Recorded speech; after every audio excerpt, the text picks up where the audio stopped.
Hey lovelies, you're welcome to reviews and recaps. Let's get into it. So the episode started with the doctor telling the rest of the couples that Dumba and Chance have left. Of course, everyone was like, oh, we'll miss them. Catherine was like, she felt like they were not taking the process seriously for them to quit. I'm like, okay, girl, you have a lot of strong feelings, don't you? Anyways, so the doctor informed them that there would be a new couple joining, and the names of the new couple were Jasmine and Zay.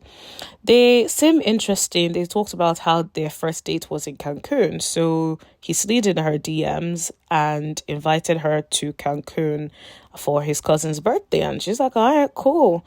So she jumped on the plane, went to Cancun. That was where their first date was. He said that he's very spontaneous. It sounds like it. If he invites you to Cancun, he probably is. So I kind of like that. I like that. So it would be interesting to see how they fit in with the group. So Dr. Stacy starts asking Ricky and Catherine how their dates with their exes went. So Ricky was explaining that he had a date with his ex-wife, which wasn't really a date, it was a meetup. And they talked about raising their son together, and they discussed boundaries as well and suggested that they all have a sit down together. There's one thing he said that they also discussed how they feel like Catherine could feel from her perspective. So it sounds like they actually were also trying to see things from Catherine's perspective. So that actually sounds like it was a really good use of the time. Also, then Catherine talks about her going on a date with her ex-boyfriend. And she was like, at the time she was dating her ex-boyfriend, the ex-boyfriend's baby mama was still interested in him. And so a lot of the insecurities and things she's putting on Ricky are as a result of what she experienced in that relationship. And I think at least that gave her the insights to now move forward. Now you know where your insecurities are coming from, because Ricky is not doing the same thing as what your ex-boyfriend and the baby mama used to do. So, but I feel like a lot of what she's dealing with is projecting her past hurt and trauma from that relationship. Dr. Stacy moved over to the other couple. Joya started talking about the fact that he has like a fear of the unknown, and Jaisha started talking about how she feels like it's taught her how to relinquish control in the process. So she's just submitting to the process and just relinquishing the need for control. What was interesting is that when Jaisha was talking, Jasmine was saying that she can relate to that. And she was like, she's very controlling in their relationship. She's like, she's controlling with dates. She's controlling with vacation. She's like, we need to do this. Let's do this. Let's do this. That's usually how she is. She's like, she hears that she's controlling, but she just can't stop it. The doctor tells them that they will be going on dates this week. Everyone was going on a date with a new person except Ricky, who was going on a second date with the girl he went on a date with the last time. I can't remember her name. Sorry, guys. Over at Jasmine and Jay's house, they started discussing whether or not there were any boundaries. He said no kissing, no touching, nothing along those lines. And she's like, whatever goes for me also goes for you on your dates as well. She also brought up that he can only have just one drink because she wants him to be sober. And I'm like, fair enough, I guess, because he has a tendency to drink and then get carried away. She doesn't want that part of him to show. So anyways, Jasmine's date is Jeremy. Jeremy is a good-looking man. The part that got me is when Zay asked for them to take a shot. And so all three of them started taking a shot. I'm like, okay. Jasmine is like, oh, let's cheers to new beginnings. And Zay was like, BS. I'm like, oopsie. Over on the other side, Joe was going on a date with Brittany. Brittany says she's beauty and brains. I'm like, all right, girl, I guess we're gonna find out. I did say that Brittany is the type of woman that he would go for if he was single. I'm like, okay, so she is exactly your type. Interesting. So they went candle making, and then they were flirting, talking about like, oh, lemongrass, it has citrus in it. It's an aphrodisiac. I don't smell it too long. I'm like, okay, girl. And then he's like, oh, there's sex on the beach. Do you want to smell it? I'm like, okay, what is going on? You guys are like so amped up to be on dates. Honestly, that date was very much given just sexual energy, a whole lot of sexual energy, guys. Back to Zay's date with Jeremy. Do you hear me? Zay was not feeling the fact that Jeremy works in the nightlife.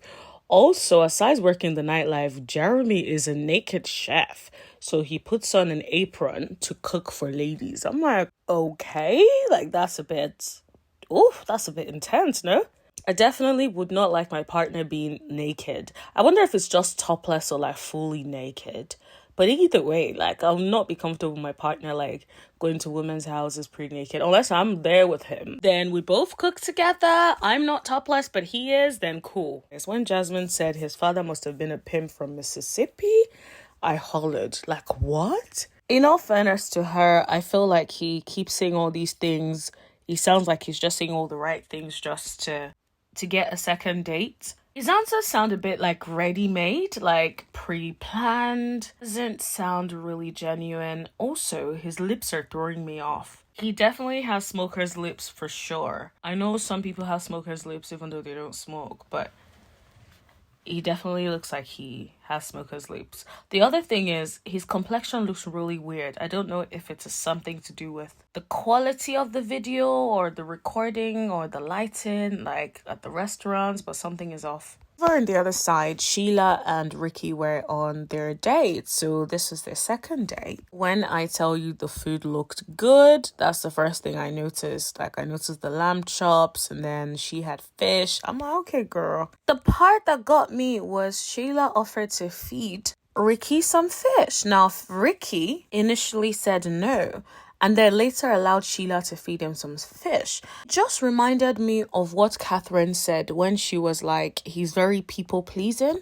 So if you remember, he had initially said no to having a second date with Sheila until Dr. Stacy then pushed back and said, was he only pushing back because of Catherine's feelings, which he alluded to? And so eventually he said he'll go on a second date with Sheila, which just reminded me that yes, she is right. He definitely has a thing where he likes to please people, because your initial reaction to Sheila offering to feed you some fish was no, but then she persuaded you and then you're like, yes, okay, sure.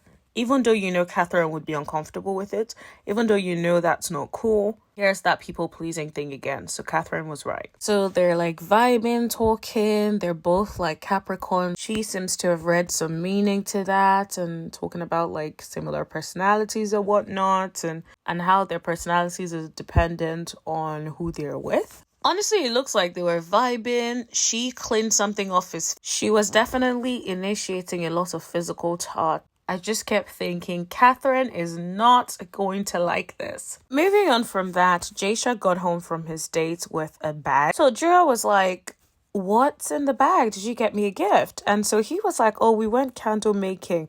She's like, that's romantic. I'm like, oops. So he's like, oh, we picked out the scent and made candles. She named mine Experience with an X. When I tell you that Joa's face was like, what? As in for X? As in experience? Like an X? When I tell you, I personally feel like the shade was intended.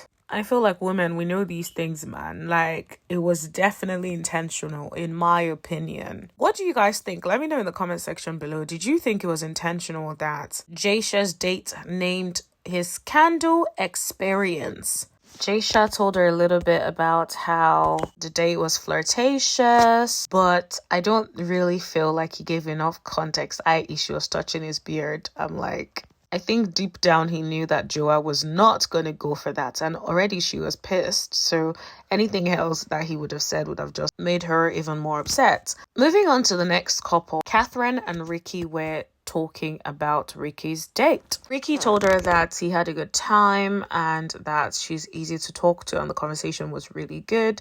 He then talked about how she fed him. If you guys saw Catherine's face, Catherine was like, what? So she's like, I don't think I would say I like the idea of the fact that you accepted it. But then he's like, oh, well, but that's what I did. So then she's like, that wasn't respecting the boundary. And then he was like, well, I didn't deny it. I loosened up a little bit. Okay, here's my thing, Ricky. If someone is upset at something that you have done and you had a part to play in that, that's where you acknowledge where they're coming from and apologize or try to get to some sort of common ground. You're not doing that. Instead, you're going back to say, yes, I did it. I hope Ricky is ready because Catherine is coming for him. Did you hear Catherine in the confessional? She was like, Ricky has lost his dang mind and that she now knows how she's going to move forward in this process. I'm like, oopsie.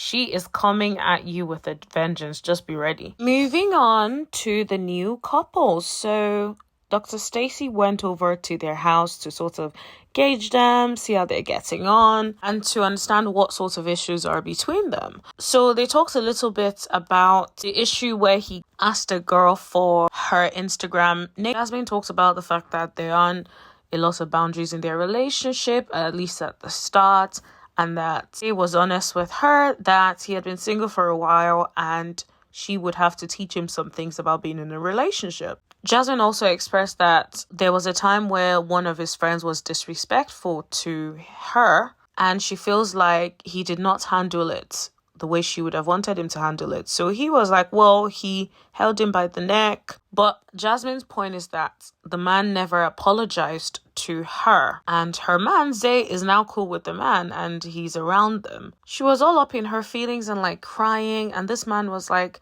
well, you shouldn't feel that way. No, you can't tell her how to feel. She's allowed to feel exactly how she feels. I would also be pissed off if a man disrespected me like that publicly and never apologized to me directly, but only apologized to you. I would expect to get an apology as well, and ideally a public apology. I love how Dr. Stacy called it out. Like, that is not okay. Of course, we'll have to watch the next episode to find out more about that, but that's how the episode ended. My thoughts on this episode is I thought it was an okay episode. I'm hoping that next episode is much better. It was a bit dry for me, if I'm being honest. But what do you guys think? Let me know in the comment section below. Don't forget to give this video a thumbs up and make sure you subscribe and tap that bell for notifications so you know every single time that I post. Thank you so much and I'll speak to you later. Bye.